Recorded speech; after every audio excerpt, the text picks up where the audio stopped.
I thought I'd be there forever until the day I didn't. You know, it's funny, I never had a conversation with my dad about me leaving day to day. It just kind of happened. It was like crazy to think about. It was also a time where probably the toughest time in my career was when my dad and I weren't clicking. There was a point where the business got so big and I was getting the credit, and I was starting to get the credit in the press.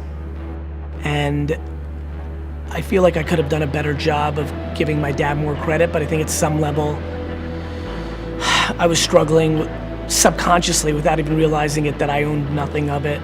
And now I'm married, and you know, here I am at 30, 31, 32 years old. I'm not paying myself a lot of money at all. You kind of wake up and you've put, you know, a decade of 15-hour days, 360 days a year into something. You've built something and watched it grow from 4 to 60 million in revenue, and you've never really made more than $150,000 a year. I just started getting so much of the credit that it started undermining my dad's own feelings for himself. It's almost like he was getting wiped out of history, and it was an interesting, difficult time. What it took for me to get out of that moment was the ability to start over.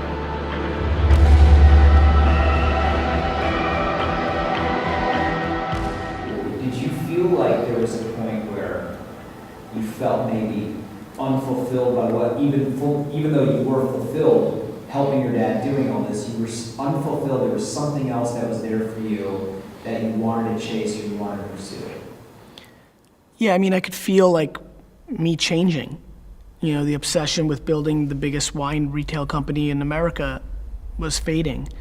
And my curiosity about this Web 2.0 evolution of the internet was rising. And I was starting to realize it wasn't that I was a great wine merchant, it was that I was a great communicator. And my career started to shift.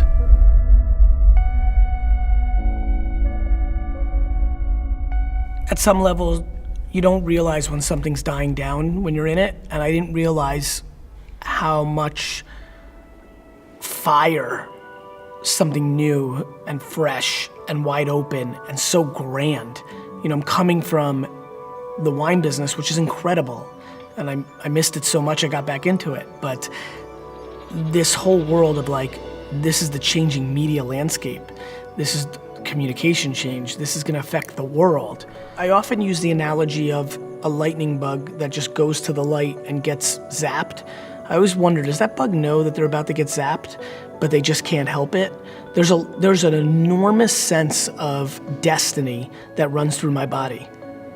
You know, I just feel it.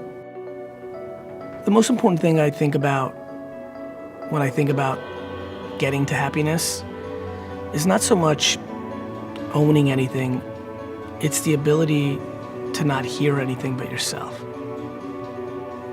There's nothing more powerful than when everything gets quiet and the only thing that penetrates is your own voice, and that voice isn't judging you.